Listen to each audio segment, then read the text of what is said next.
Welcome back to Nightly Nonsense, where we try to make some sense out of the nonsense. In the last couple months, I've had lots of different guests on talking about lots of different things.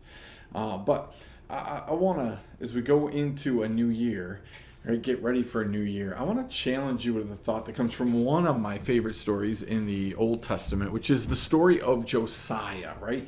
The young king who just happened upon the book of the law, had the right counselors, the right people surrounding him, and God used Josiah to clean up, to make some sense out of the nonsense, and also prolong the punishment that the Israelites were going to get to have, right? They deserved, they earned a punishment from God because they just weren't doing right things, had walked away from God. And in the middle of this, right before punishment was coming their way, Josiah comes up and he decides to turn his heart to God, but also the heart of the people towards God. But there's a lot in this story. But I want to go to the Second Chronicles version of this, and I want to look in chapter 35, and I want to look at just the first couple verses tonight as I challenge you coming up in this upcoming year to maybe think a little different, to steal from my son, think a little heavenward thinking like. Right? How do we think and get in tune with God? This is what Josiah did, right? He got in tune with God, which is what we want to do. It says this: Josiah kept a Passover to the Lord in Jerusalem, and they slaughtered the Passover lamb on the 14th day of the first month. So we have Josiah keeping his word, but also being obedient. Right? So part of getting in tune with God, part of getting a heart of God, is just simply being obedient, doing what God says. You can ask the questions, which always makes being obedient harder, or you can just simply be obedient. So he does it on the exact day he's supposed to do it, does what he's supposed to do to keep the Passover, right?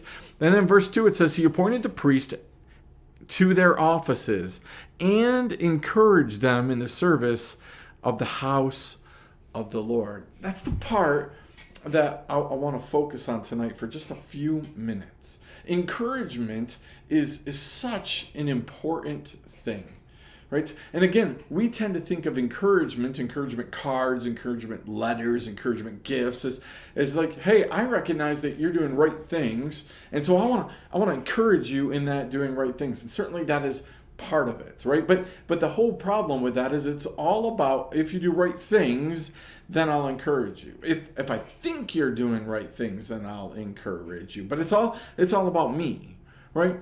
But true encouragement is, I want to just encourage you to find Jesus and do what he says. Those two things are, you find Jesus and you do what he says.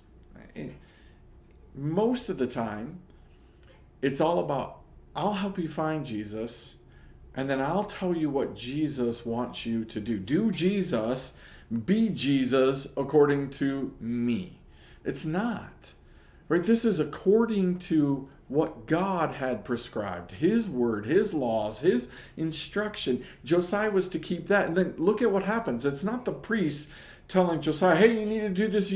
Josiah turns around as the king, and he encourages the priest to be who God wants you to be, so you can do what God wants you to do. So it brings the question, when's the last time that you encouraged somebody to be Jesus so they could do Jesus? Take away what you think they need to do. Take away how you interpret the Bible and how you interpret things, and just simply say, you find Jesus and you do it the best that you can do. Be the best you can be, so your doing comes out of being. Now again, you're saying, hey, well, then they can interpret anything they want to interpret. They can do it this way. No. When did we get so caught up in, right, that people are just always going to do it wrong if we don't tell them how to do it? No, we need to have faith that if we encourage people to find Jesus, the real biblical defined Jesus, We need to have faith that they're actually going to do what Jesus tells them to do. They're going to be who Jesus calls them to be. We just simply don't have faith in that. We think that if we let people find Jesus on their own, be Jesus on their own, do Jesus on their own, that they're going to goof it up. And they are, according to us. But what if it's not according to us? What if it's according to Jesus? So do you encourage people in what they're doing? As we get ready for this new year, are you encouraging the people that have been put into authority? I'm not talking about just in your church, but that's primarily. I'm talking about the politicians. I'm talking about all the. When's the last time that you sent an encouragement note to somebody who you might think is doing things wrong? Just to encourage them to be the best they can be. Like, hey, I know you've goofed up. I know that you're a mess. I know that you might be a mess right now, and you might not be doing things right now according to me. But I'm encouraging you to be better. I'm encouraging you to find Jesus. When's the last time, instead of discouraging your pastor or church leaders, you encourage them? Everybody will walk up and tell you when they got it wrong. When's the last time that you put the got it wrong aside and went with the, I just need you to be the best pastor I can have you be? Because if you're encouraging your pastor to be the best pastor he can be, well, then you're probably going to be all right. But you also might be open and willing to admit that maybe the best pastor that God can have you under is someone who doesn't just tell you you're right all the time. Right? Encouragement is, I need you to be better. I need you to be the best you can be. I need you to keep going. I need you to seek harder. I need you to continue seeking whatever it is, because I want to benefit from it. Josiah talks to a bunch of priests and puts them in place, and then he encourages them. Do the right things. Be the right person. Because an entire nation is counting on it. What happens when you get to heaven and you find out that the workplace, it wasn't dependent upon your boss because they weren't a professing Christian. The workplace atmosphere was dependent upon you.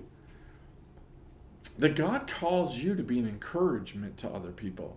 But you were so busy pointing out the wrongs in people and trying to fix people and that you forgot to encourage people. Listen, if you can't remember the last time that you encouraged somebody, but they can remember the last time that you destroyed them with words or you discouraged them, that's a problem. So start off this new year with this idea and this concept. I'm gonna encourage the people who have been put in place over me, around me, even underneath me. I'm going to encourage people to be the best that they can be so they can do the right things. You want a better boss? Help them to be a better person. And that isn't you pointing out what a terrible person they are. That's you encouraging them to be a better person. Sometimes we think lecturing somebody to do something is the same thing as encouraging them to be something. And those two things are so far apart, it's not funny. So, hey, you might be able to make some sense out of the nonsense around you if you maybe were a little bit more encouraging. Do yourself a favor, ask the people that you work with, ask the people in your family, ask the people that you go to church with, are you an encouragement to them? Be ready for the answer. Be ready to maybe make some changes if you don't get the answer that you want. We'll see you next time. Nightly Nonsense.